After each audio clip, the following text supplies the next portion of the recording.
رب العالمين والصلاة والسلام على سيدنا الأنبياء والمرسلين أما بعد فأعوذ بالله من الشيطان الرجيم بسم الله الرحمن الرحيم اے نگار وطن تو سلامت رہے، اے نگار وطن تو سلامت رہے، تو سلامت رہے تا قیامت رہے۔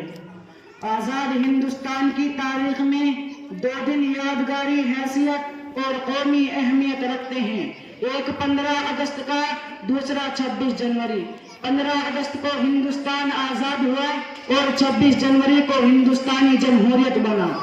آج 26 جنوری ہے، ہندوستان کی جمہوریت 26 جنوری کو سرزمین ہند پر وہی سورج طلوع ہوا تھا جو کہ آج طلوع ہوا ہے، لیکن اس وقت سورج کی کرنیں ایک نئی صبح کا پیغام لائی تھی۔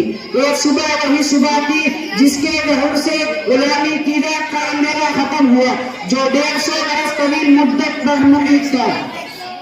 اسی رات تہذیب کے خود ساختہ گورے ٹھیکیداروں کو ہم نے پھول سے معصوم شہزادوں کا خون پیتے دیکھا۔ اسی رات بیٹوں کا سر کاٹ کر تشتے میں سجا کر باپ کے سامنے پیش کیے گئے۔ اسی بھیانک رات میں ہنرمند اور ماہر استاد کاریگروں کے ہاتھ قلم ہوئے اور انگوٹھے قطع کیے گئے۔ اسی بھیانک رات میں کسانوں کی زمینیں چھین کر ان کو تربدک کی ٹھوکریں کھانے کے لیے چھوڑ دیا گیا۔ اس تاریخ رات کی جب صبح ہو اس کے لیے ہم نے کون سے جتن نہیں کیے، سازشیں اور بغاوتیں کی، آزاد حکومتوں کی تشکیل کی، مذہبی تحریکیں چلائی، جانا مال کی قربانی دی، وہ سب کیا جو حصول آزادی کے لیے ناگزیر ہوتا ہے۔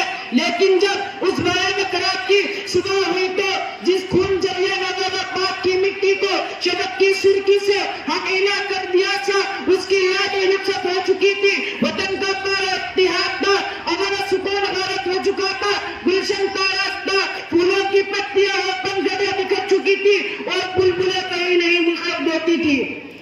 یہ بات انسانی فطرت کے خلاف نہیں کہ اگر جنگ آزادی کے فائدے سے لوگ محروم رہے تو ان کا دلی اطمینان اور قلبی سکون جاتا رہتا ہے اور دور غلامی کو یاد کر کے آئے بننے لگتے ہیں۔ لیکن ایسے لوگ وہ ہوتے ہیں جن کو آزادی سے قیادت کی نہیں ہوتی اور جن کے سامنے حقیقت میں حصول آزادی کا کوئی مقصد نہیں ہوتا۔ وہ کتنے ہاتھ ہلانا نہیں چاہتے لیکن چاہتے ہیں کہ سب کچھ حکومت کرتے، پھر جب ان کی بے عملی کے نتائج ان کے سامنے آتے ہیں تو حکومت اور زمانہ حدت تنقید بناتے ہیں۔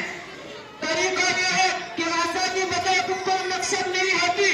آزادی کے معنی قائد قانون اور پابندیوں سے آزادی نہیں۔ آزادی کا مطلب یہ نہیں کہ ضابطہ اور قانون ختم ہو گیا، جو چاہے کرے، کوئی روکنے ٹھمنے والا نہیں۔ ایسی آزادی نہیں مذاق ہے۔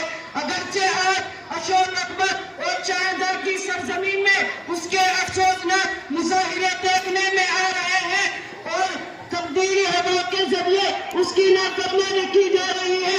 آزادی جادو کی نچھڑی نہیں ہوتی کہ یہ بڑا جھڑکتے ہتھیلی پر سرسوں جل جائے اور آگ کی گٹلی سرسب کھونے میں تبدیل ہو جائے۔ آج 26 جنوری کو ہم نے اپنی کامیابیوں اور ناکامیوں کا جائزہ لیا۔ آج ہمیں 26 جنوری جشن شادمانی کی بدایت دیتا ہے۔ اس مدت میں ہم نے اپنی کامیابی حاصل کی ہے اور یہ ہم بھی شریک جشن ہو اور اپنی پچھلی خوشیاں کامیابی کی خوشیاں مناؤ۔ اس شعر کے ساتھ میں اپنی تقریر کو ختم کرتا ہوں۔ پھولوں سا مسکراتا ہمارا وطن ہے، پھولوں سا مسکراتا ہمارا وطن ہے، یہ ہمارا چمن ہے۔ تاروں سے جگمگاتا ہمارا وطن ہے، تاروں سے جگمگاتا ہمارا وطن ہے، یہ ہمارا چمن ہے۔ السلام علیکم ورحمۃ اللہ وبرکاتہ۔